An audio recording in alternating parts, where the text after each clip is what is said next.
Bonjour à tous, que le Seigneur vous bénisse abondamment. Bienvenue à notre émission du mercredi midi.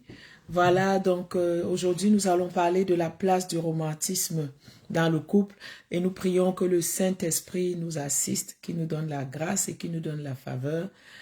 Au nom de Jésus, surtout à moi. Amen. Voilà. C'est un sujet qui me tient tellement à cœur et dans le cadre du ministère des femmes, c'est un des sujets que le Seigneur me mettait beaucoup à cœur d'en parler et d'en discuter parce que c'est important. Vous savez, Dieu est amour. L'amour est un don de l'Éternel pour son peuple de manière générale. Il nous a tant aimé qu'il a envoyé son Fils. Voilà, il nous demande aussi de nous aimer les uns les autres, que ce soit de manière fraternelle, que ce soit de manière relationnelle, que ce soit de manière amoureuse dans le couple. Et si Dieu a créé la cellule familiale qui lui tient tellement à cœur, si Dieu a permis, a eu à cœur que l'homme ne soit pas seul, qu'il lui envoie une aide semblable, c'est parce que le Seigneur savait que cet homme aurait besoin d'amour, c'est parce que le Seigneur savait que l'unité familiale, ce serait très important de la vivre de manière harmonieuse, n'est-ce pas? Voilà. Donc la famille, le couple, c'est pas un ring de boxe, mais c'est une manière que le Seigneur nous donne de vivre, d'être dans la joie et de bien passer le temps que nous sommes sur terre. Voilà. Et aujourd'hui, je veux parler d'un sujet important qu'on appelle le romantisme. Donc, pourquoi le romantisme? Que signifie romantisme? Tout d'abord, voilà.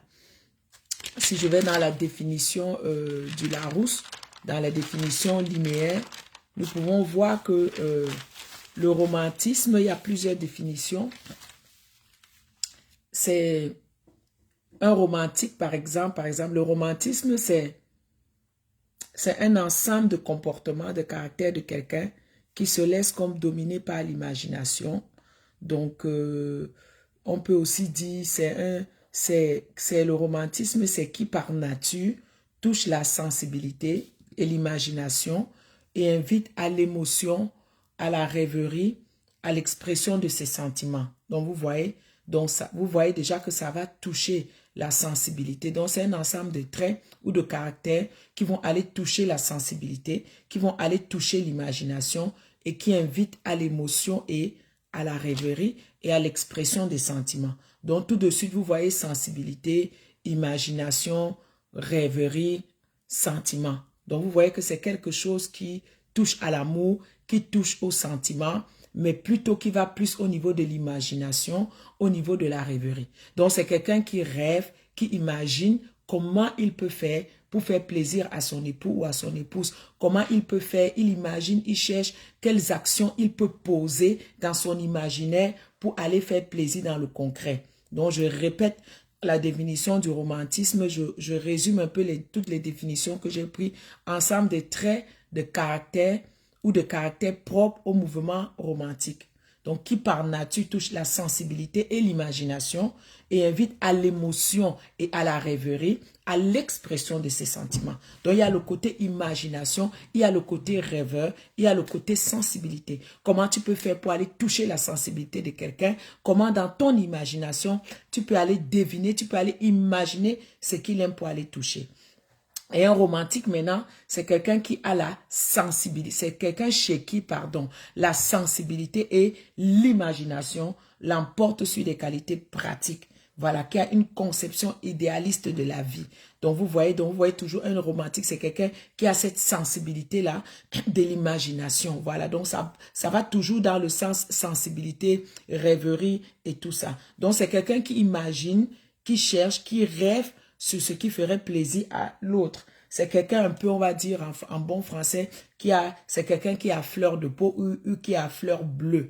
Voilà. Donc, qui va mettre l'amour au centre de ses relations. Voilà. Donc, souvent, c'est de ressentir le besoin de vivre les émotions intenses. Tout ça, c'est toujours une définition du romantique et du romantisme. Et c'est très important que nous puissions en parler parce que Dieu lui-même est un amoureux. Dieu lui-même est une personne qui est romantique. Et plusieurs fois dans la parole de Dieu, quand nous lisons les mots que le Seigneur utilise envers nous, parce que les mots peuvent aussi traduire le romantisme. Il dit, je vous aime d'un amour éternel, vous êtes la prunelle de mes yeux. Des fois, quand nous lisons la Bible, Dieu utilise des mots qui ont rapport à l'imagination, à la sensibilité, à la rêverie, même nous-mêmes, pour nous appeler, même nous-mêmes, pour nous qualifier. Et quand nous lisons le livre de Cantiques des Cantiques, oh là là, c'est... Quand tu lis Cantique des Cantiques, tu te poses la question, mais est-ce que c'est encore dans la Bible? Je pensais que c'est sérieux. Je pensais que la Bible ne parle pas de ce genre de choses pour les pudiques, n'est-ce pas? Mais le livre de Cantique des Cantiques, quand tu le lis, je l'ai encore relu et re-relu, tu vois vraiment que l'amour est un don de l'Éternel pour tout partage. Et quand tu lis Cantique des Cantiques, tu vois, il s'agit des conversations entre l'homme et la femme qui se cherchent, qui s'aiment, qui se trouvent, qui se perdent, qui se retrouvent. Tu vois des intensités qui viennent avec et souvent tu vois des intensités dans leur amour qu'ils se partagent. Alors c'est Dieu qui a créé l'amour, il nous aime, il nous exhorte à nous aimer les uns les autres et il n'a pas honte d'utiliser les mots doux pour nous interpeller. Alors pourquoi aurions-nous honte d'utiliser les mots doux les uns envers les autres, surtout si nous sommes en couple, ce n'est pas de péché. Quand nous voyons Cantique des Cantiques, verset 1, chapitre 1, verset 2, dit qu'il me baise des baisers de sa bouche. Waouh! Car ton amour vaut mieux que le vin. Verset 3, tes parfums ont une odeur suave. Ton nom est un parfum qui se répand. Imagine si tu dis ça à ta femme, toi, homme, que ton nom est un parfum qui se répand. Il dit, dis-moi, ô toi que mon cœur aime, si tu ne le sais pas, ô la plus belle des femmes, tes joues sont belles au milieu des colliers, ton cou au milieu des rangées de perles. Tes yeux sont comme des colombes. Waouh! Tes yeux sont comme des colombes. Et il dit, ma colombe qui te tient dans les fentes du rocher, mon bien-aimé qui est à moi et que je suis à lui. Et fou là là. Quand tu vas lire Cantique des Cantiques, tu as tellement beaucoup d'expressions d'amour. Il dit que de charme dans ton amour, ma soeur, ma fiancée. Combien tes parfums sont plus suaves. Tes lèvres distillent le miel, ma fiancée. Il y a sous ta langue du miel et du lait. Et l'odeur de tes vêtements est comme l'odeur du Liban. Lève-toi, Aquilon, viens autant souffler sur mon jardin et que les parfums s'en exhalent. Faut aller décoder le jardin là qui dit là c'est quoi hein? Que mon bien-aimé entre dans son jardin et qu'il mange de ses fruits excellents. Puis il dit, j'entre dans mon jardin, ma soeur, ma fiancée. Quand tu vas décortiquer Cantique des Cantiques en dessous des paroles, tu vas dire que hey, Dieu là aussi, toutes ces choses, toutes ces belles choses, eh oui, toutes ces belles choses sont pour nous. Toutes ces belles choses ont été créées pour nous.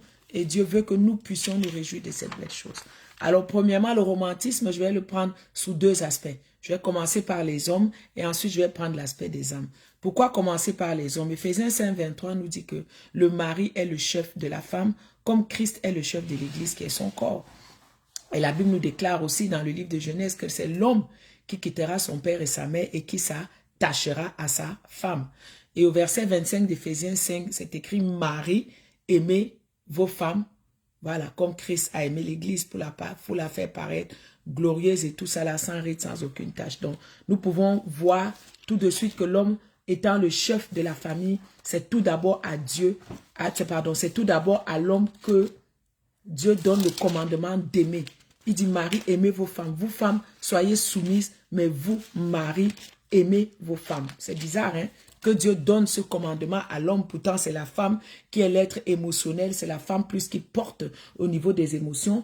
Mais Éphésiens 5, 22 dit, femmes, vous soyez soumises à vos maris comme au Seigneur.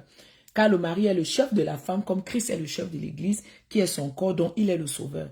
Il dit, Marie, aimez vos femmes, comme Christ a aimé l'Église et s'est livré lui-même pour elle, afin de la sanctifier par la parole, après l'avoir purifiée par le baptême d'eau, afin de faire paraître devant lui cette Église glorieuse, sans tache ni ride, ni rien de semblable, mais sainte et irrépréhensible. C'est ainsi que les maris doivent aimer leur femme comme leur propre corps. Celui qui aime sa femme s'aime lui-même, car jamais personne n'a haï sa propre chair, mais il la nourrit et en prend soin, comme Christ le fait pour l'Église. Ah, les hommes, vous avez un gros enseignement ici, hein, les papas. Vous avez un gros enseignement ici, les hommes.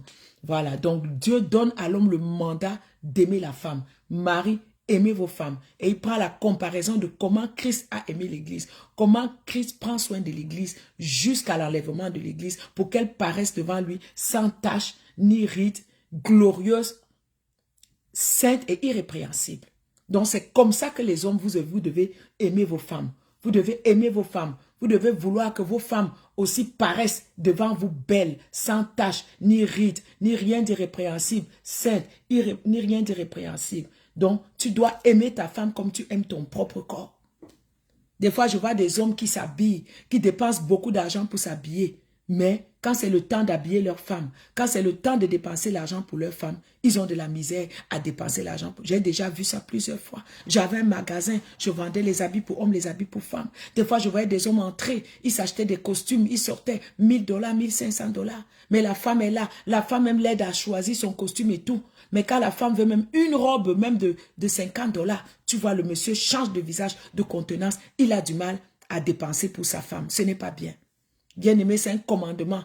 Homme, vous devez aimer vos femmes. Vous devez faire qu'elles paraissent aussi devant vous belles, sans tache, sans ride, qu'elles paraissent devant vous glorieuses. La même façon que tu aimes ton corps, la Bible dit que c'est comme ça que tu dois aimer ta femme. La même façon que tu dépenses pour ton corps, c'est pourquoi c'est comme ça que tu dois dépenser pour ta femme. Moi j'aime quand je vais quelque part, mon mari est beau, mon mari est bien habillé, c'est ma fierté, c'est ma gloire, parce que nous sommes une seule chair. Homme, toi aussi, tu dois aimer ta femme. Tu dois vouloir la voir bien habillée. Pourquoi tu t'habilles bien, mais tu vas quelque part, tu es sapé, mais ta femme est comme une ramasseuse d'ordures dans la rue. Comment elle peut être glorieuse comme ça? Non, ce n'est pas bon. Marie, aimez vos femmes comme vous aimez votre propre corps. Voilà.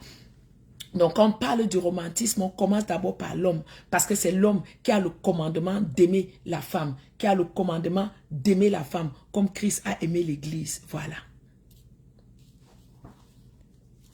Colossiens 3, 20 aussi, 20 je pense, dit 20 ou 19, 20. Marie, aimez vos femmes et ne vous aigrissez pas contre elles. Une fois de plus, nous voyons que Dieu donne à l'homme le mandat aux hommes, aux maris, d'aimer leurs femmes et de ne pas s'aigrir contre leurs femmes. Parce que ta femme doit être comme tu es aussi. Voilà. 1 Pierre 3, 7 exhorte aussi les hommes. Il dit, montrez à votre tour de la sagesse dans vos rapports avec vos femmes. Montrez de la sagesse dans vos rapports avec vos femmes comme avec un sexe plus faible. Je vais ouvrir rapidement 1 Pierre 3, 7. Voilà. Comme un sexe plus faible, honorez-les comme devant aussi hériter avec vous de la grâce de la vie. Qu'il en soit ainsi, afin que rien ne vienne faire obstacle à vos prières. Une fois de plus, voilà un commandement que Dieu s'adresse à l'homme. La femme n'est pas ton égale. Elle a un sexe plus faible que toi. Alors, il faut que tu lui montres de la sagesse dans vos rapports. Comme avec un sexe plus faible. Et il faut que tu l'honores. Tu l'honores pour qu'il n'y ait pas d'obstacle à vos prières.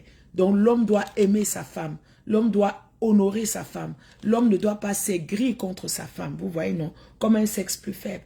Et la même chose aussi quand je parlerai aux femmes tout à l'heure. Tu ne dois pas prendre la place de l'homme. C'est toi qui es le sexe le plus faible. Tu ne dois pas t'élever comme si tu es supérieur à l'homme aussi dans vos rapports. Voilà. Donc, c'est un peu ça, les commandements que Dieu donne à l'homme. Et c'est à partir de ça que nous allons dériver le comportement romantique de l'homme à l'égard de sa femme. Donc, l'homme est le chef de la femme. L'homme est le chef dans toutes choses, dans la maison, même au niveau de l'amour, il est le chef.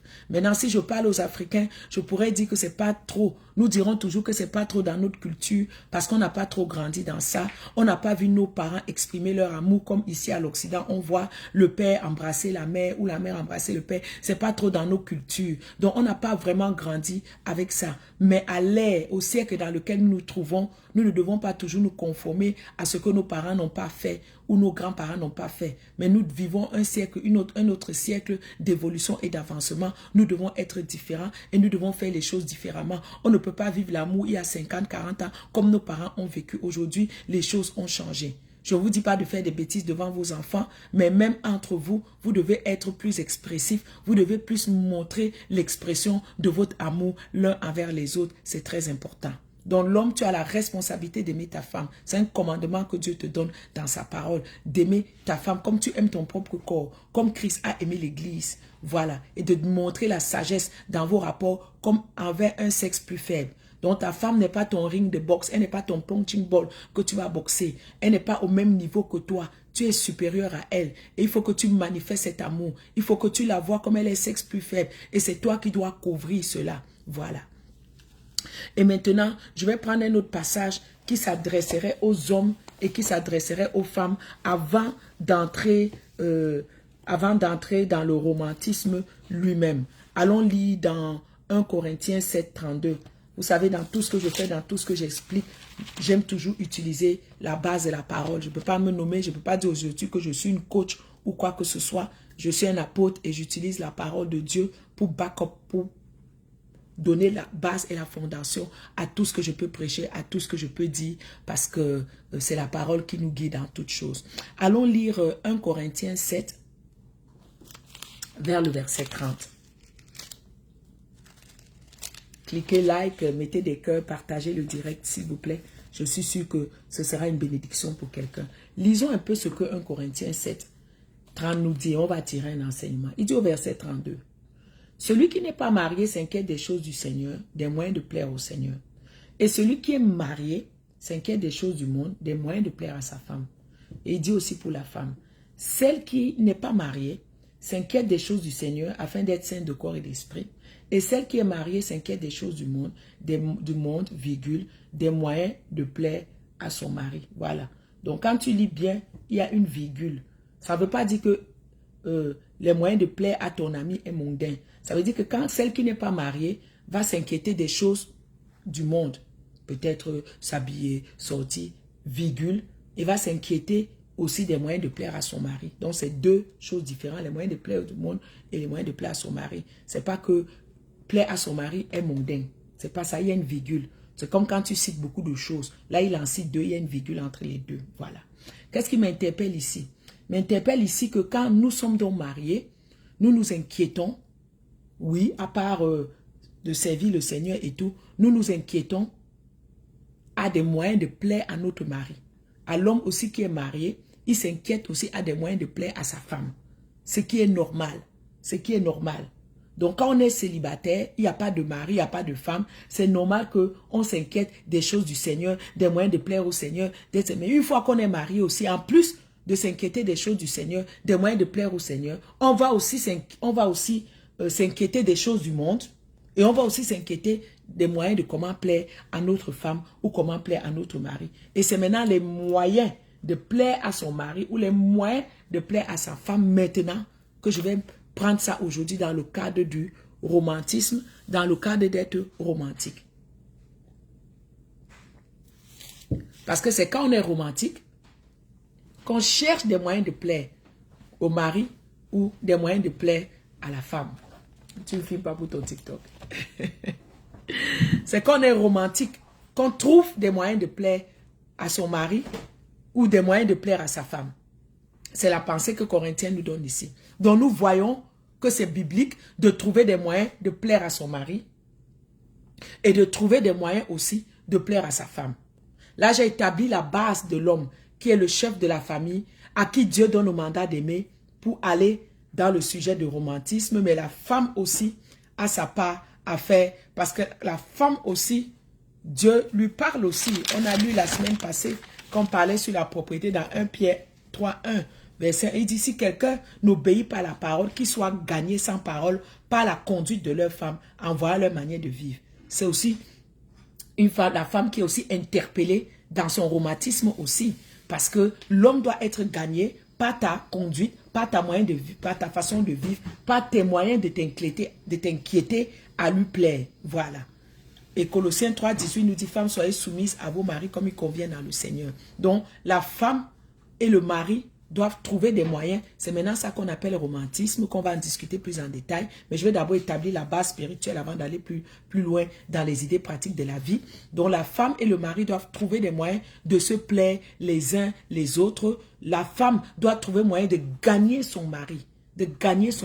Par sa conduite, par son romantisme, par son amour, par des stratégies, par les moyens d'action qu'elle met en place. Comme je dis, chaque jour le mariage se gagne, chaque jour le mariage se perd. Beaucoup sont mariés aujourd'hui, mais le mariage est comme un tombeau, le mariage est comme un cimetière, le mariage n'est pas vivant. Mais l'acte a été signé, la bague est là. Pourquoi vous n'êtes pas heureux? Parce qu'il manque de romantisme dans votre vie, il manque de romantisme dans votre relation, il manque de romantisme dans votre amour. Parce que le romantisme, ce sont les moyens de plaire au mari ou à la femme. C'est le petit piment, c'est la petite pigmentation qu'on va ajouter pour que chaque jour, le couple soit désirable, pour que chaque jour, le couple trouve moyen d'avancer. C'est comme une béquille sur laquelle on va s'appuyer chaque jour dans le couple jusqu'à ce qu'on vieillit ou jusqu'à ce que Jésus vienne nous chercher.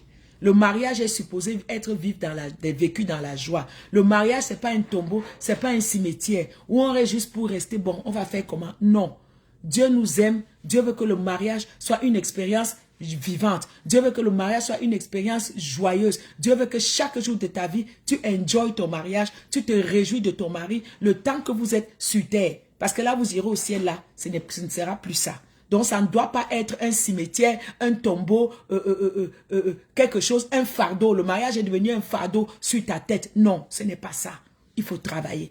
Quand le mariage arrive déjà à ça, et vous êtes des chrétiens, même je peux dire, mais à la limite, vous péchez contre Dieu. Il faut ravaler son orgueil, l'homme. Il faut ravaler son orgueil, femme. Et il faut voir pourquoi vous en êtes arrivé là. Parce que j'imagine que quand vous vous êtes marié, c'est parce que vous vous êtes connu, c'est parce que vous vous êtes aimé. C'est parce qu'il y a des étoiles qui ont brillé un jour. Et ces étoiles-là doivent briller toujours jusqu'au retour de Jésus. Et il faut travailler pour que ces étoiles continuent de briller. Parce que oui, les années passent. Oui, la monotonie s'installe. Mais ça ne doit pas nous amener à un mariage qui est déjà mort. Non, nous devons ressusciter nos mariages. Nous devons trouver des moyens de plaire à notre époux, de plaire à notre épouse, pour que le mariage continue, que les mêmes étoiles qui nous ont animés au début, qui nous ont fait flasher au début, que ça continue jusqu'à la fin. Des fois, tu vois même des vieilles personnes de 80 ans, mais la manière qu'ils se regardent, c'est comme s'ils s'aimaient toujours jusqu'au premier jour. Et nous sommes des chrétiens. Et nous avons la parole de Dieu. Ça doit être différent. Ça doit être différent. Ça doit être différent, bien-aimés. Travaillons à ce que ce soit différent. Travaillons à ce que ce soit différent, s'il vous plaît. Voilà. Donc, j'ai mis la base de la parole du Seigneur. Je répète les versets que j'ai lus. Éphésiens 5, 23. Le mari est le chef de la femme. Éphésiens 5, 25. Marie, aimez vos femmes. C'est à l'homme que Dieu a donné le commandement d'aimer. Homme, si tu n'aimes pas ta femme, tu pèches contre la parole. Tu dois aimer ta femme. Tu dois la faire paraître glorieuse, sans ride, sans tache, comme cette église-là. Parce que l'amour de l'homme envers sa femme est comparable à l'amour de Christ envers l'église. Est comparable. Compare l'amour de Christ envers l'église. C'est comme ça que tu dois aimer ta femme. Voilà. Et on vient de lire 1 Corinthiens 7. 32, 33, 34 qui s'adresse aux deux. Que celle qui est mariée s'inquiète des moyens de plaire à son mari. Celui qui est marié s'inquiète des manières de plaire à sa femme. C'est les moyens là qui rentrent dans mon cadre de romantisme que nous allons décolleter tout à l'heure. Encore la parole. Marie, aimez vos femmes et ne vous aigrissez pas contre elles. C'est Colossiens 3, 19, 20. Voilà. 1 Pierre 3, c'est toujours à l'homme. Montrez de la sagesse dans vos rapports avec vos femmes comme un sexe plus faible et honorez-les. Hommes, honorez vos femmes.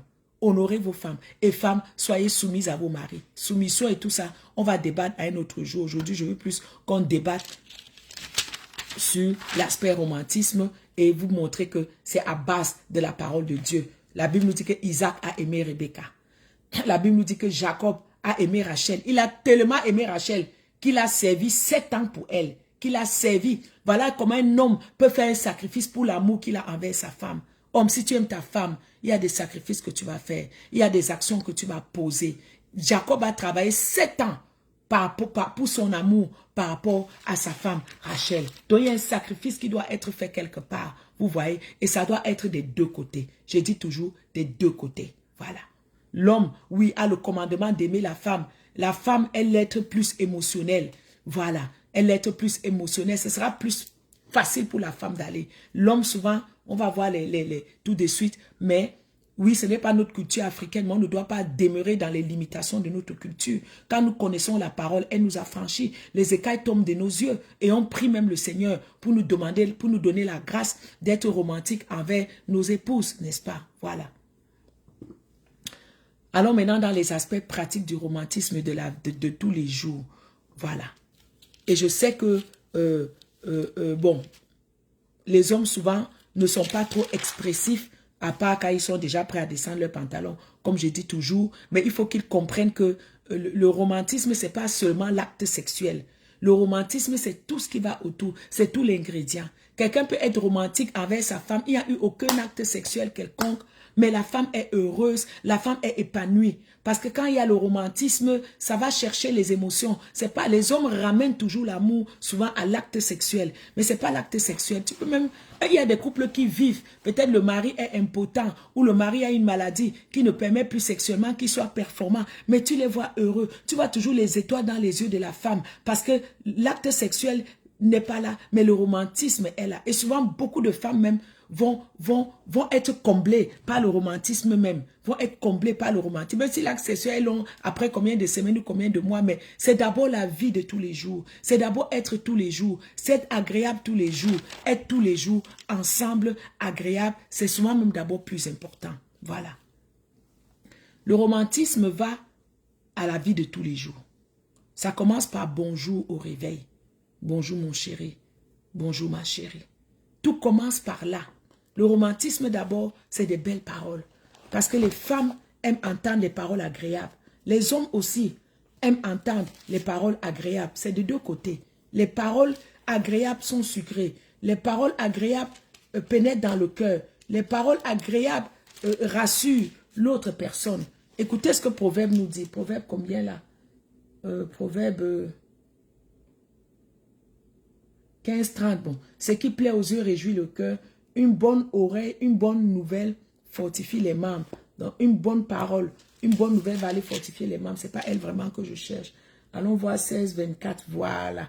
16-24 Proverbe. Les paroles agréables sont un rayon de miel, douce pour l'âme et salutaire pour le corps. Ouais, écoute-moi ça. Les paroles agréables sont un rayon de miel. Et nous savons comment le miel est doux et sucré. Un rayon de miel douce pour l'âme et salutaire pour le corps.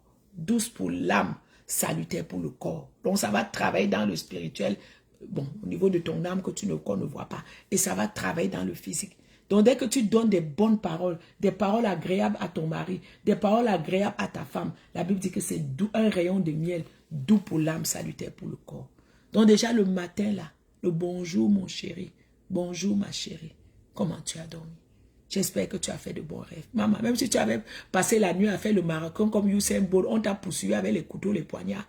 Mais quand tu te lèves physiquement, tu trouves quelqu'un qui ne t'attend pas avec notre poignard, mais qui te donne une bonne parole. Bonjour ma chérie, qui te touche un peu à l'épaule. J'espère que tu as dormi, qui te fait un petit bisou. Bon matin, bon comme on dit ici au Québec, bon matinée ma chérie. Ce sera vraiment doux comme le miel pour son âme et salutaire même pour tout son corps. Qu'est-ce que Proverbe 4-22 nous dit?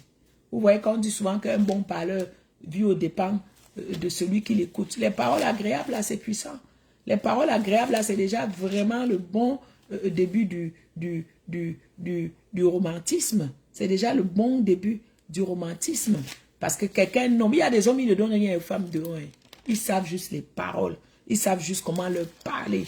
Ils savent comment les flatter. Ils savent comment faire que, au niveau de leurs émotions, là, elles sentent le goût.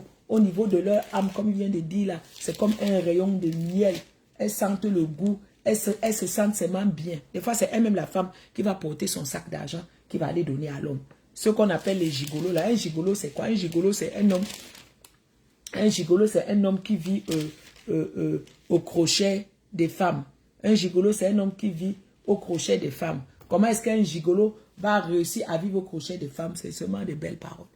Et les femmes se font avoir. Parce que quand ils donnent des belles paroles là, c'est agréable comme le miel. Donc ça entre seulement dans son cœur comme si c'est le miel qu'elle avalait. C'est douce pour son âme. Donc c'est sa thérapie. C'est salutaire pour son corps. Oh, ça lui fait du bien. Elle va prendre ton argent là.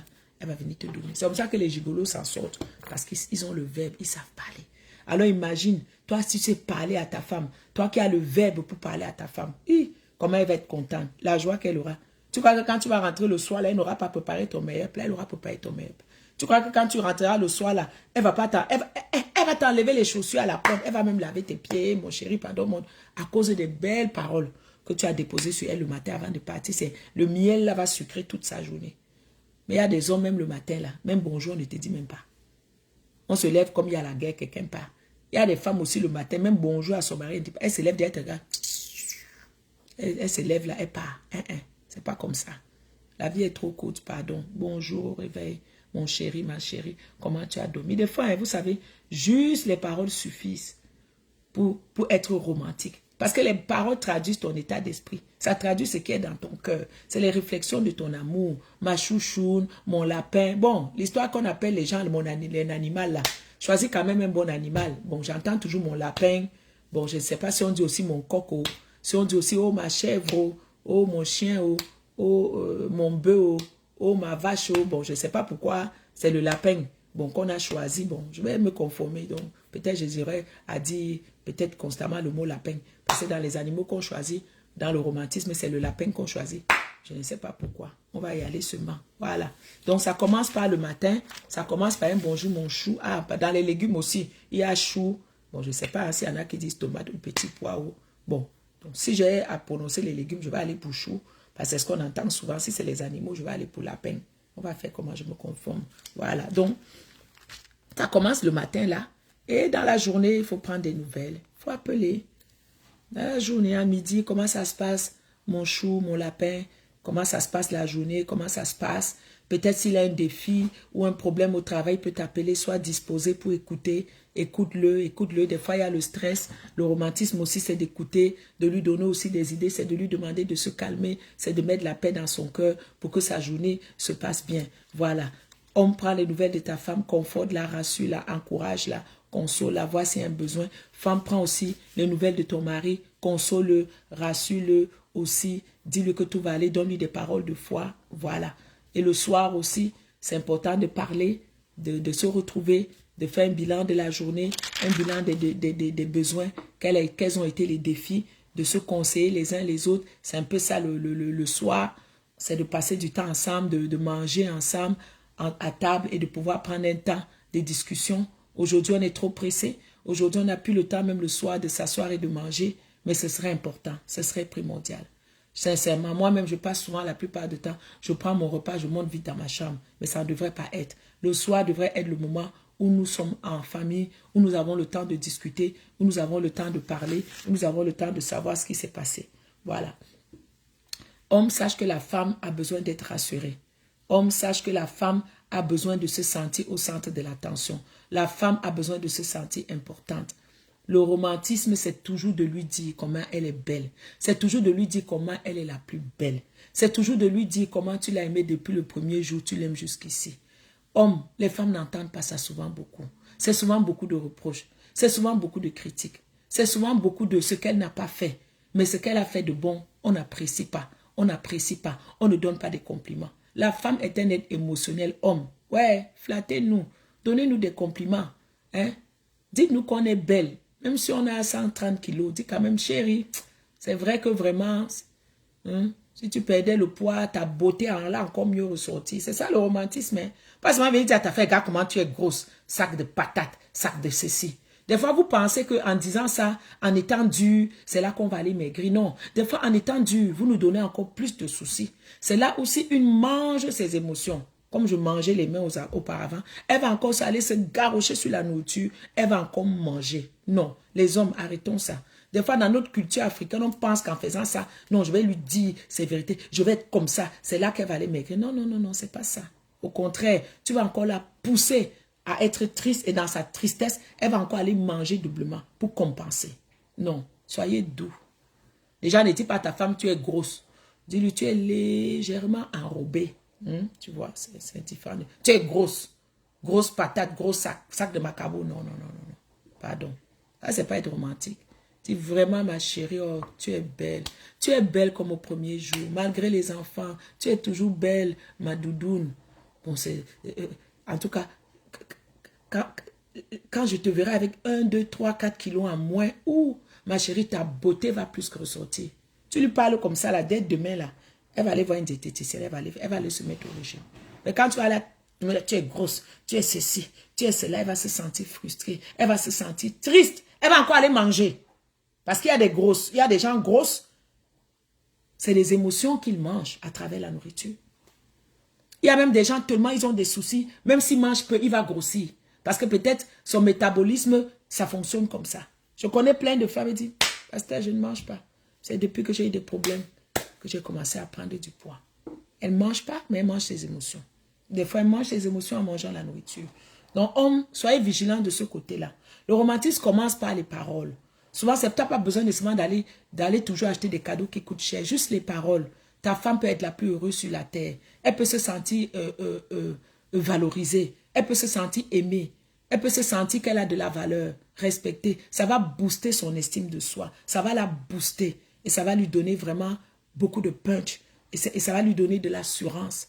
Et tu vas voir comment la joie va briller sur son visage. Au lieu de l'aigreur, tu verras vraiment comment elle sera dans la joie. Parce que la femme attend toujours que son mari la rassure. La femme attend toujours que son mari lui donne les mots doux. La femme attend toujours de voir la réaction de son mari. Très important, bien-aimés. Travaillons à ce côté-là, papa, homme. Travaillons à ce côté-là pour que vos femmes se sentent vraiment rassurées par les bonnes paroles que vous leur donnez. Même si vous avez des reproches à le faire, fais avec amour. Femme, même si tu as les reproches à faire à ton mari, surtout quand ça concerne l'intimité, la sexualité, la sensualité, vas-y avec amour. Surtout quand ça concerne peut-être un défaut, quelque chose qui devrait améliorer, peut-être la propriété, comme j'ai prêché la semaine passée, vas-y avec amour. Sinon, ça va être le côté opposé, ça va frustrer, attrister, ou alors ça va réveiller l'orgueil, parce que personne ne s'aime être dit qu'il est sale, cache comme ça. Oh non, je ne suis pas sale. Oh non, pour te prouver, non. On n'a pas besoin de ça.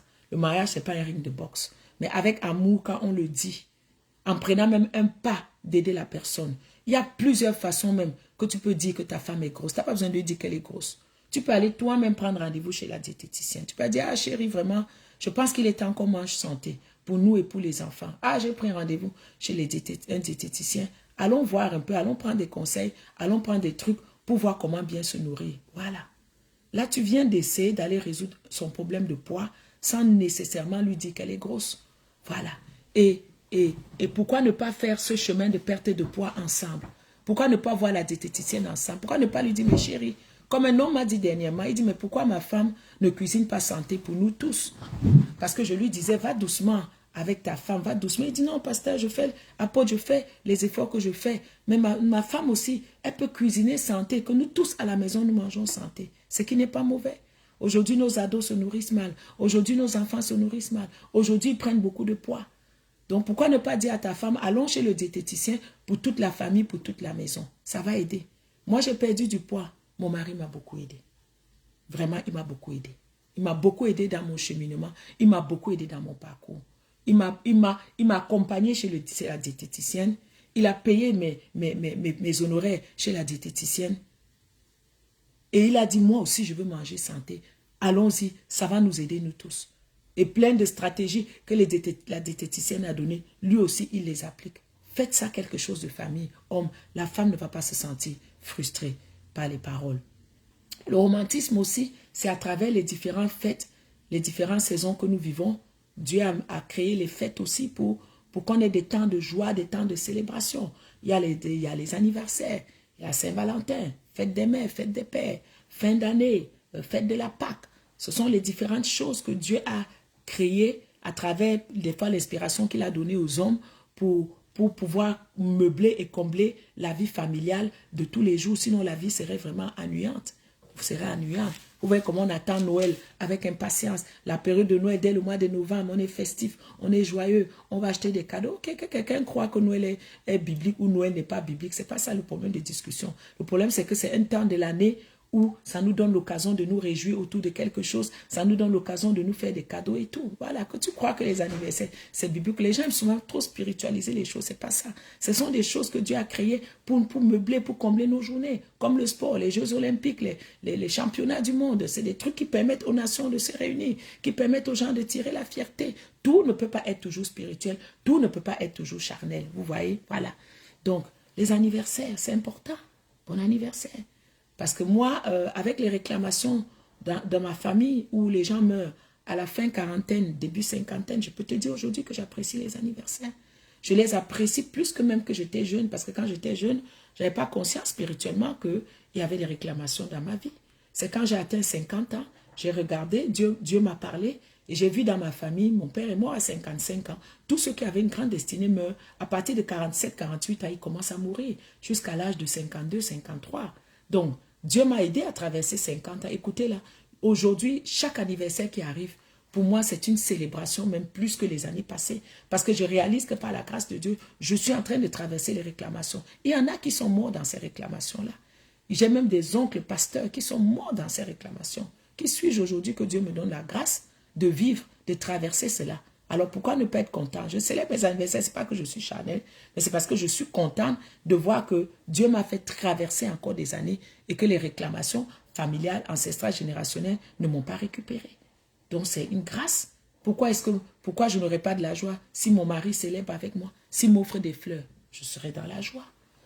Donc célébrons hommes, célébrons les anniversaires, fête des mères. Oh, quelle grâce que Dieu a permis que ta femme te donne de beaux enfants.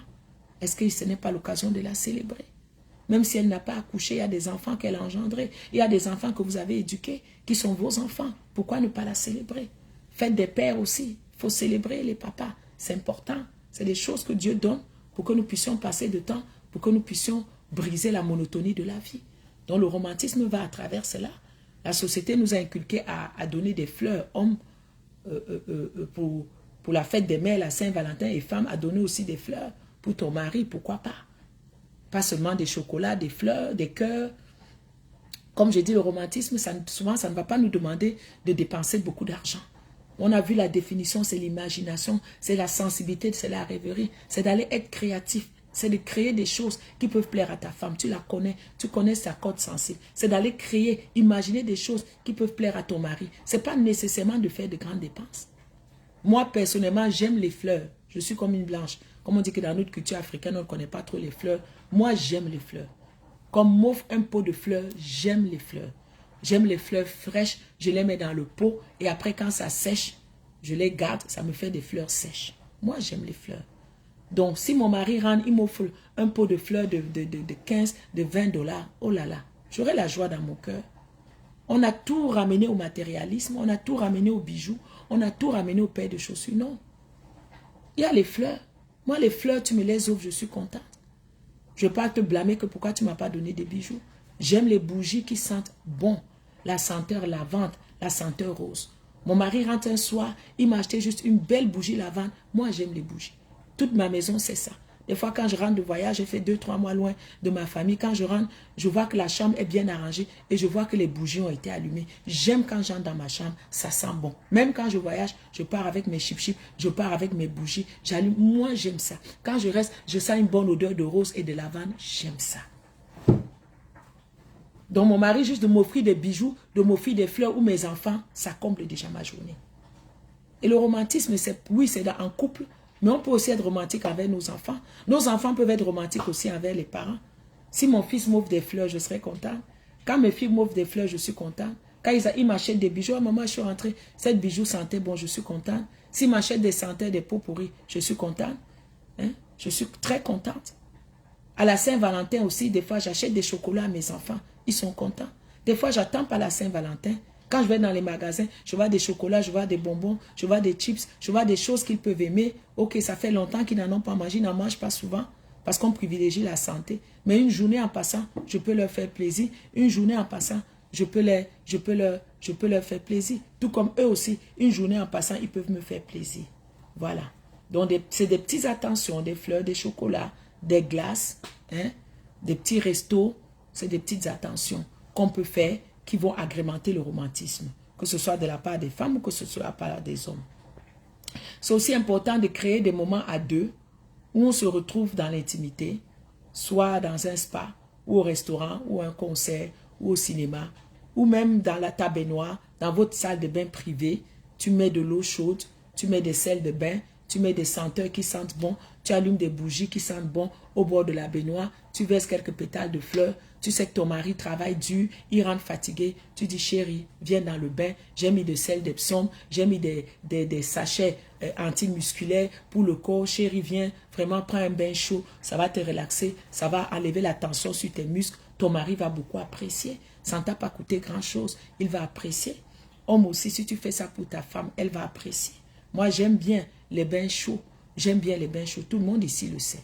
Surtout quand j'étais en surpoids, Vous voyez, quand tu es en surpoids, tu as des douleurs partout. Des fois, moins de travail, une journée chargée, je rentre. Quand j'étais en surpoids, je prenais beaucoup de bains chauds parce que dedans, on versait les sels d'Epsom qui sont bons pour les muscles. On versait les sachets de Knipe. Il y a les sachets antimusculaires. Il y a les sachets détox. Il y a toutes sortes de sachets que quand tu rentres dedans, ça aide. Ça fait une bonne thérapie sur le corps. Quand j'étais en surpoids, je me fatiguais vite et je prenais beaucoup de bains chauds et ça me faisait du bien. Mon mari savait ça. Des fois, quand il voit qu'on a une semaine chargée, une journée chargée, quand je rentre, je vois qu'il m'a déjà coulé le bain chaud. Il m'a mis les sels dedans, il a allumé les bougies. Ça me fait du bien. Quand j'entre dedans, 1 heure, je ressors. Je sens que toute la fatigue, la tension musculaire est partie. Ça, c'est des petites attentions qui ne coûtent rien, mais qui font du bien à l'âme, qui font du bien au corps de la personne. Voilà. C'est important dans le romantisme d'avoir toujours un élément de surprise. C'est un bonus. Vous avez entendu la définition du romantisme. Il a parlé de l'imagination. Il a parlé de la rêverie. Il a parlé de la sensibilité. Il y a un aspect mystère dedans. C'est d'aller travailler, d'aller voir le caractère de ton époux, de ton épouse. Qu'est-ce qu'il aime, d'aller réfléchir et d'aller voir comment tu peux toujours lui créer un élément de surprise. Il faut qu'au moins une fois la semaine, ce n'est pas chaque jour non plus, mais au moins une fois la semaine, quand il rentre, tu as une surprise que tu lui as faite. Ah, chérie, voilà une fleur que tu lui amènes. Tu as une surprise que tu lui as faite. Tu as quelque chose qu'il aime, qu'il n'a pas l'occasion de manger tous les jours. Peut-être qu'il coûte cher. Ah, chérie, je t'ai fait les huîtres. Les huîtres, ça coûte cher. Ah, chérie, je t'ai fait du saumon. Ça coûte cher. Ah, chérie, voilà un chocolat. Ah, mais c'est pas la Saint-Valentin. Mais c'est pas grave, chérie. Tous les jours, je t'aime tellement que tous les jours, c'est la Saint-Valentin pour moi. Oh, elle va être contente. Tu allais acheter un petit quelque chose. Même au Dollarama, prendre un petit quelque chose qui va lui faire plaisir, qui ne s'attend pas. Ta femme peut rentrer un soir, ah, je t'ai acheté une belle robe. Allez, porte ta belle robe, on va sortir. Ah, mais chérie, on va, oh, je ne sais pas. C'est une surprise. Juste l'élément de surprise, ça crée quelque chose dans son cœur. Ça va bouleverser l'amour dans son cœur. Ça va bouleverser les émotions dans son cœur. Elle sera contente. Pareil pour l'homme. Il rentre un soir. Ah chérie, voilà, je t'ai acheté ce beau costume. Je t'ai acheté cette belle chemise. Porte-la. On va sortir un peu. On va où? Non, on va y aller. Peut-être tu as réservé un match du Canadien, peut-être tu as réservé un match de soccer, des billets pour un stade, pour un match de soccer, un match de hockey. Peut-être toi comme moi, tu n'aimes pas nécessairement ce sport-là, mais si tu sais qu'il aime, tu l'amènes à l'Impact voir un match de soccer ou tu l'amènes voir un match de hockey s'il aime le hockey. Cet élément de surprise-là, il va être content parce qu'il ne s'y attendait pas. Samedi, il ne s'attendait pas à sortir, aller voir un match. Mais toi, tu sais qu'il aime le soccer. Tu as déjà acheté même des billets d'entrée peut-être depuis longtemps. Femme, faisons aussi ces surprises-là. Ce n'est pas souvent à l'homme de le faire, c'est vice-versa. Faisons cette surprise-là pour mettre la joie dans le cœur de nos maris. L'élément mystère, l'élément intrigue, l'élément de l'inconnu est toujours bien. Parce qu'on aime toujours l'inconnu. En fait, il ne faut pas que ton mari puisse déjà prévoir ton prochain mouvement. Il ne faut pas que ta femme puisse prévoir ton prochain move. Il doit souvent avoir ce mystère, cette intrigue-là. Quelque chose que tu n'as pas fait auparavant. Vous voyez, le mariage, il y a des choses que tu vas tester. Il ou elle va aimer. Mais il y a des choses que tu vas tester. Il ou elle ne va pas aimer. Et quand tu vas maintenant tester, il ou elle va aimer, tu sauras maintenant comment renforcer cette chose-là. Mais l'aspect intrigue, l'aspect mystère, c'est très important. Même offrir des bijoux, offrir des bagues. Ce n'est pas nécessairement aller acheter des bijoux chers. Mais des fois, un petit truc, ça va réjouir le cœur de la personne. Voilà. L'inconnu va créer plus d'attente. La personne sera toujours à l'affût et aux aguets. Ah, quelle prochaine surprise il me réserve? Où est-ce qu'il m'amènera la prochaine fois? Les anniversaires ne sont pas obligés d'être les mêmes année par année. On va seulement au restaurant, puis on revient le soir, on va au McDo, on revient le soir. Mais l'élément de surprise, surprends ta femme le jour de son anniversaire. Réserve un billet d'avion. Fais sa valise. Appelle même son patron. Prends les congés. Négocie avec son patron pour les congés. Dis-lui vraiment c'est l'anniversaire de ma femme tel jour. Vraiment, j'aurais besoin de 2-3 jours peut-être dans ses congés. Ou va même négocier ses congés en arrière une semaine. Je veux faire une surprise à ma femme. Elle travaille beaucoup. Je vais l'amener à Dubaï. Je vais l'amener en Turquie. Je vais l'amener dans un pays où elle n'est jamais allée. Va même négocier ses congés en arrière d'elle. Qu'elle finit le travail. Cette journée-là, attends-la. Attends-la à la sortie du travail. Elle sera surprise de t'attendre avec un bouquet de fleurs. Bon anniversaire, ma chérie. Je suis venue te prendre. Elle ne s'attend pas. Parce que tu n'as jamais l'habitude d'aller la prendre au travail. Comment est-ce qu'elle va s'attendre ce jour-là que tu viennes?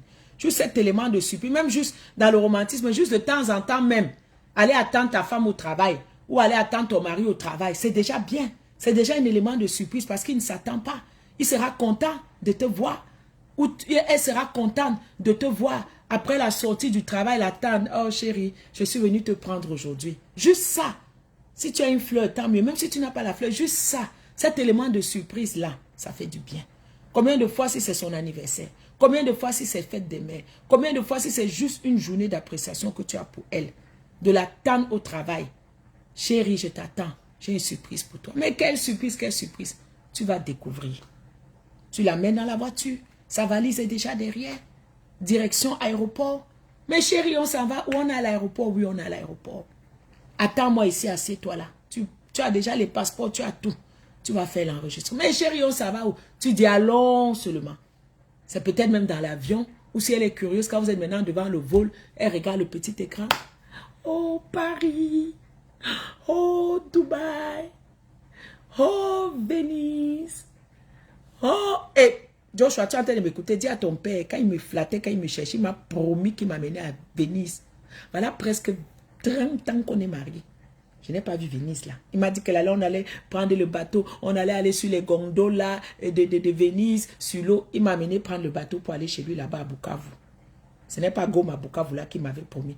Il m'avait promis Venise. Je n'ai pas oublié. Voilà. Donc, tu fais une surprise. Venise, elle voit l'avion, billet d'avion, elle voit même Paris, même.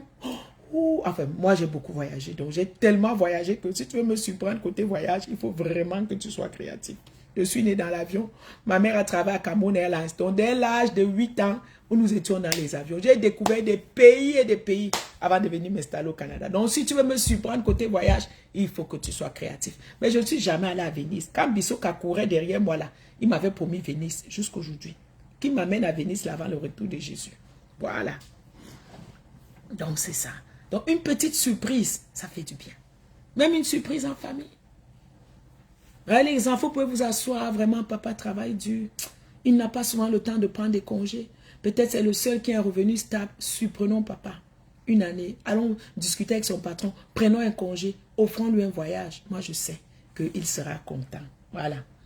Donc, l'inconnu, la surprise va créer plus d'attente, plus d'ardeur, va renforcer l'amour et va tripler le plaisir dans nos cœurs. Toujours les trucs, les astuces de romantisme. Voilà. Dépensons, habillons nos époux, habillons nos épouses. Femme, habille ton mari, achète-lui des vêtements, achète-lui des belles choses. Des fois, les hommes n'ont pas souvent le temps de magasiner. Ils n'ont pas souvent le temps d'aller s'arrêter dans les magasins. C'est le cas de mon mari. Comme je dis toujours, c'est moi qui l'habille. Quand tu lui dis tu es bien habillé, il va te dire, ah, c'est ma femme. Voilà, c'est moi qui l'habille. Donc, je suis toujours fourré dans les magasins des hommes. Des fois, tu me vois essayer les chaussures des hommes parce que lui et moi, nos pointures ne sont pas loin. Donc, quand ça me suffit, il reste un peu, je sais que ça va lui aller. Moi, j'aime, quand je vois un homme bien habillé, je me dis, ah, vous avez acheté ça où? J'aime voir mon mari bien. J'aime voir mon mari à la mode. J'aime voir mon mari branché. Voilà, j'aime le voir bien. Donc, des fois, c'est moi qui cherche. Ah, mais telle chose à la mode. Mais tu ma femme, je ne sais rien de tout ça. Je n'ai pas le temps. Donc, femme, aime voir ton mari bien. Quand vous allez quelque part, tu es fier de lui. Homme aussi, c'est la même chose. Comme je disais au début, il y a des hommes qui s'habillent, qui dépensent beaucoup d'argent pour eux. Mais dès que la femme lui demande 100 $ pour acheter une paire de chaussures, il se fâche, il est aigri. Comment tu peux t'habiller? Tu es supposé aimer ta femme, aimer ton corps, son corps comme ton propre corps. Comment, homme, ça peut te déranger que ta femme, que tu donnes l'argent à ta femme pour qu'elle s'habille? Si tu le fais, répands-toi, c'est un péché grave. C'est un péché grave. Parce que comme tu aimes ton corps, tu t'habilles bien là.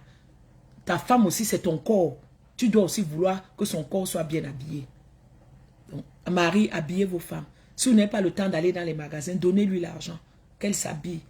Donnez-lui l'argent. Dites, femme, vraiment, voilà, je vois que tes habits ces jours-ci là, c'est bizarre. Voilà l'argent, va t'habiller, achète des habits, viens me montrer. Choisis même avec elle. Moi, j'aime voir quand les hommes habillent leurs femmes. J'aime voir quand les femmes habillent leurs hommes. J'ai eu un magasin pendant longtemps. Beaucoup d'hommes et de femmes, des couples sont venus. Et quand j'ai vu leur interaction, j'ai vraiment appris beaucoup de ce que je vous dis aujourd'hui. Moi, j'aime que mon mari soit bien habillé. J'aime quand il sent bon. J'aime quand il se parfume bien. J'aime quand il est aussi à la mode. J'aime quand il porte quelque chose aussi de marque qui sort de l'ordinaire. J'aime quand nous, ok, la vie de tous les jours, qu'il peut s'habiller simple pour aller au travail. Mais quand nous voyageons, je vais lui acheter des marques. Je vais lui acheter des polos Ralph Lauren. Je vais lui acheter des Tommy Hilfiger. Je vais lui acheter des Lacoste. Parce que je veux aussi que quand on voyage, on est ensemble. Il est bien habillé aussi. Il a des marques aussi, ça le valorise. Pas que c'est les marques qui sont importantes, mais vous comprenez ce que je veux dire. J'aime quand ils sont bien. Et les hommes aussi, bon, que nous voulions ou pas, hein, les marques aussi, ça valorise. Les marques aussi donnent un certain message. C'est pas mauvais de porter les marques. Pas seulement pour la durabilité, parce que quand c'est une marque, ça coûte plus cher parce que c'est plus durable aussi.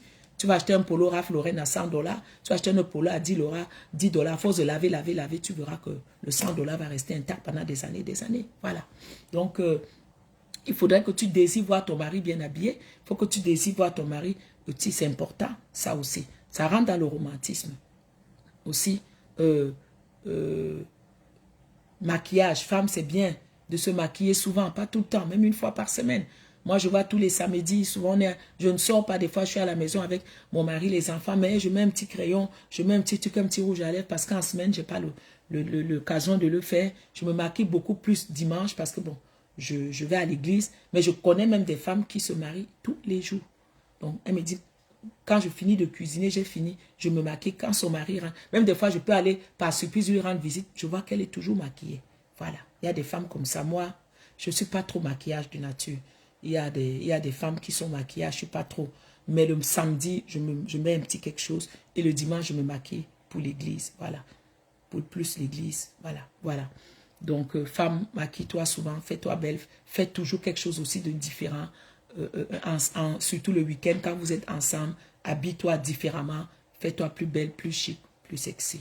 Voilà. Homme, complimente ta femme. Les femmes aiment les compliments. Elles aiment les appréciations. Au lieu de toujours les dénigrer, au lieu de toujours les rabaisser, complimente ta femme. Dis-lui qu'elle est bien habillée. Même quand vous allez à l'église, dis-lui qu'elle est bien chaussée. Ah, mais ta chaussure, tu l'as achetée, elle est vraiment belle.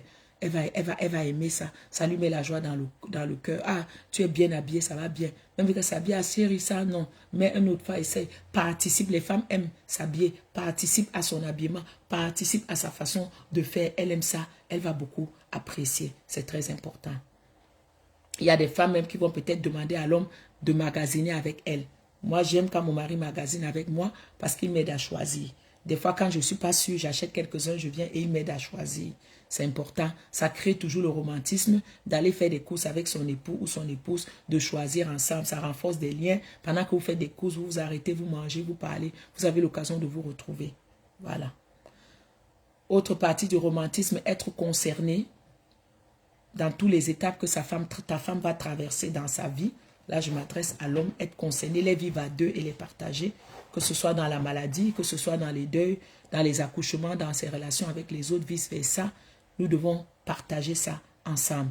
L'homme, surtout les accouchements des femmes, on doit les partager. Elle n'est pas tombée enceinte toute seule. Il faut partager, l'accompagner à ses échographies, l'accompagner voir le médecin. Il faut vivre ça ensemble. Ça renforce, c'est aussi le romantisme. L'accompagner à ses différentes visites chez le médecin. Et tout ça là, l'accompagner à la salle d'accouchement, si c'est possible, lui tenir la main, l'aider après l'accouchement, être là, ne pas l'abandonner à elle-même dans ses douleurs. En même temps, elle doit prendre soin de l'enfant, en même temps, elle a les douleurs de l'accouchement, en même temps, elle doit cuisiner pour toi, participer aussi à certaines tâches. C'est aussi une forme de romantisme. Tu sais que ta femme vient d'accoucher, elle n'a pas beaucoup de force. Là, toi-même, tu peux la surprendre, même qu'elle, tu peux faire à manger, tu peux faire quelque chose, tu peux préparer quelque chose, même si toi, tu ne prépares pas personnellement, tu peux demander de l'aide à ta mère, à tes soeurs, de manière que les 2 semaines qui suivent son accouchement, elle peut aussi se reposer et en sachant que tu as créé un réseau autour d'elle de personnes qui peuvent venir ou cuisiner à la maison ou faire la cuisine. C'est aussi une façon d'être romantique, c'est une façon de prendre soin de ta femme.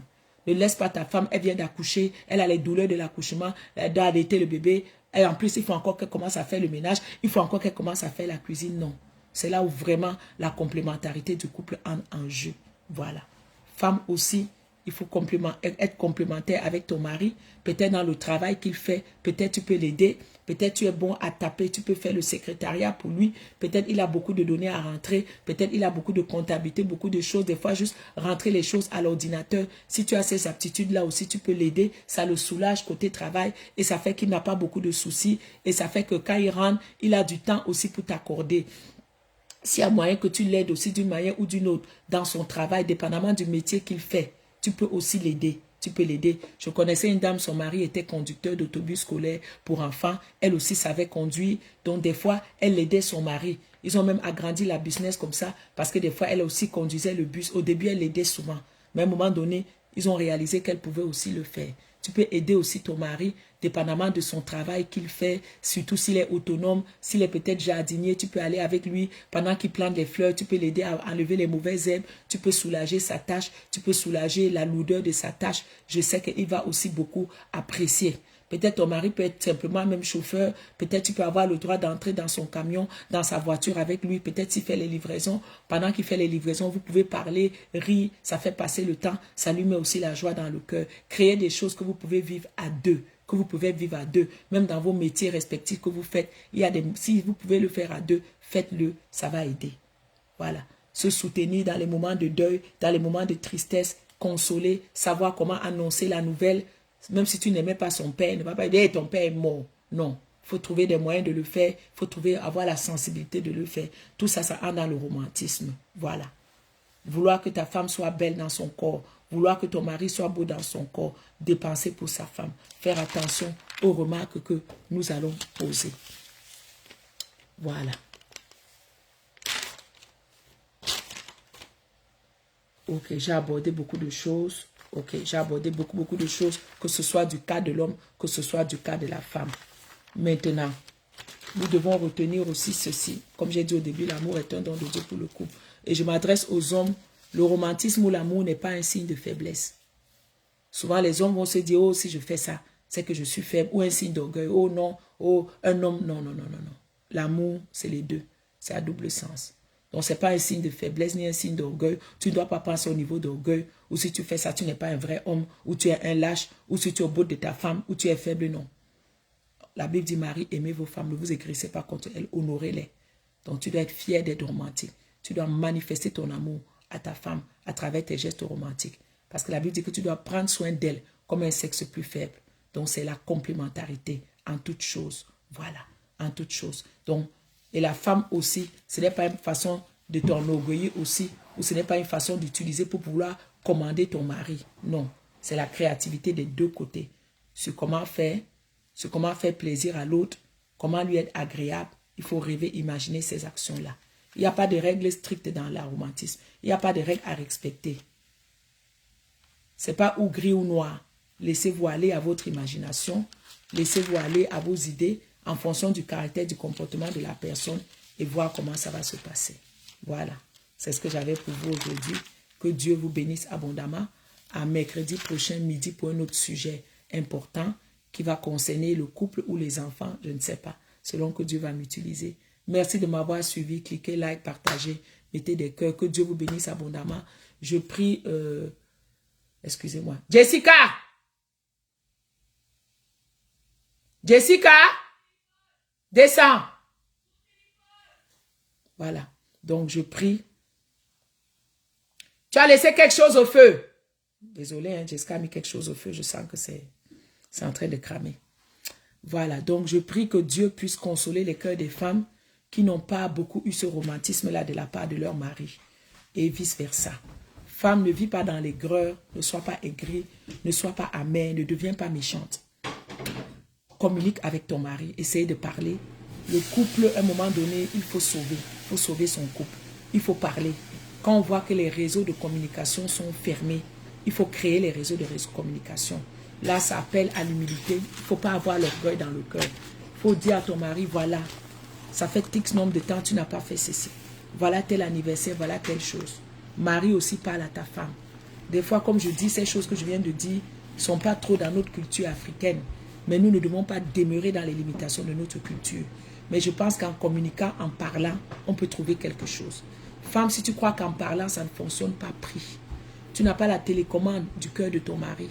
Mais Dieu a la télécommande de son cœur. Et il faut commander, prophétiser, commander l'amour de ton mari pour toi. Il faut commander. Il faut dire, je commande à mon mari de m'aimer. La Bible dit, Marie, aimez vos femmes. Mon mari, je commande ton amour. Je commande ton amour pour moi. Je libère ton amour pour moi. Pareil, l'homme. La Bible dit, femme, soyez soumise. Si ta femme n'est pas soumise, il faut prier. Je commande la soumission de ma femme pour moi. Je délie la soumission de la femme pour moi. Je sais que beaucoup de femmes souffrent en silence parce qu'elles n'ont pas ce que je viens de parler. Mais il n'est jamais trop tard. Ne devenez pas méchant, ne devenez pas amen, ne devenez pas aigri. Priez que Dieu touche le cœur de vos maris pour qu'ils soient plus sensibles à cela. Homme aussi, si tu ne reçois pas de ça de la part de ta femme, prie aussi que Dieu touche son cœur. Ne va pas dehors, ne va pas chercher les maîtresses dehors. Beaucoup d'hommes ont dit, oh non, ma femme n'est pas romantique, c'est pour ça que j'ai les maîtresses dehors. C'est pas ce que la Bible dit. Ce n'est pas ce que la parole de Dieu dit. Ce n'est pas ça. Tu ne vas jamais justifier au jour du jugement devant Dieu que tu es parti dehors parce que ta femme ne cuisinait pas assez bien ou parce qu'elle était grosse ou parce que ceci. Ce n'est pas ce que la Bible dit. Tu peux prier aussi pour ta femme. Tu peux demander à Dieu d'enlever les écailles sur ses yeux, d'enlever les voiles sur ses yeux. Tu peux demander à ta femme d'aller l'interpeller sur ce que tu aimes. Moi, j'ai compris une chose. La prière résout tout. Même le romantisme là, la prière résout. Ne cherchez pas les prétextes pour justifier vos adultères, pour justifier le fait que vous voulez aller voir dehors. Ce n'est pas la parole, ce n'est pas la Bible. Quand tu as dit le jour là, je le veux, tu as fait alliance. Avant de faire alliance avec ta femme, tu as fait alliance avec Dieu. Donc, aller tromper, ce n'est pas une histoire de ta femme, c'est d'abord une histoire que tu violes l'alliance que tu as fait avec Dieu. Nous avons la prière qui est la réponse à tout. La prière peut être la réponse à la saleté de ta femme. La prière peut être la réponse au manque de romantisme de ton mari. À genoux, la prière résout tout. Donc, je prie aujourd'hui que par la conversation, par la communication, par cette sensibilité, par les prières de combat aussi, de déchirer les voiles.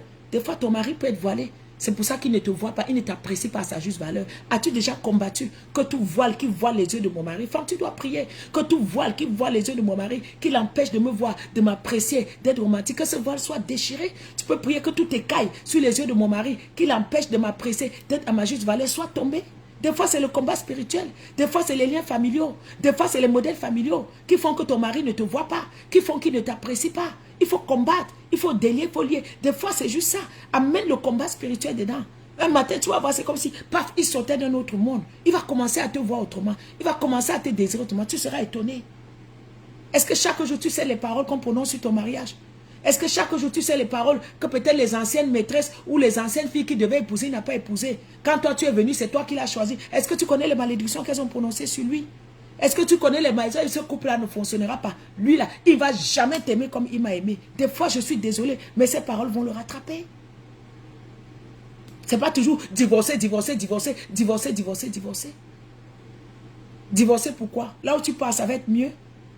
Déjà, la Bible nous demande de ne pas divorcer. Donc, on ne va pas justifier le fait qu'on veut justifier nos manquements de la chair derrière le divorce. Non. La prière résout beaucoup de choses. Des fois, tu peux combattre. Des fois, on a attaché le cœur de ton mari pour qu'il soit insensible. Des fois, on a attaché le cœur de ta femme pour qu'elle soit sauvage. As-tu mis ça d'abord dans la prière? As-tu détruit les hôtels familiaux? As-tu détruit les modèles familiaux qui pourraient être en action derrière tout ça là? Beaucoup de choses. Beaucoup de choses. Je prie que le sang de Jésus se verse sur ton cœur, femme, et que Dieu lave ton cœur. Dieu mette le pardon. Je prie que le sang de Jésus se verse sur ton cœur, homme, et que Dieu lave ton cœur. Et que dans chaque couple, dans chaque famille, Dieu vous donne la grâce d'être sensibles les uns les autres. Dieu vous donne la grâce de développer cette vie de foyer où vous serez heureux les uns les autres. C'est le souhait de mon cœur. Et je suis toujours à votre disposition. Vous pouvez me contacter même en privé pour prier pour vous ou pour vous donner d'autres trucs et astuces. Allez, que Dieu vous bénisse. Seigneur, merci. Bénis chaque femme, bénis chaque homme qui m'a écouté. Donne la grâce, Père éternel, que leur foyer soit un foyer de joie, de vie, où ils vont expérimenter ton amour au nom de Jésus. Amen.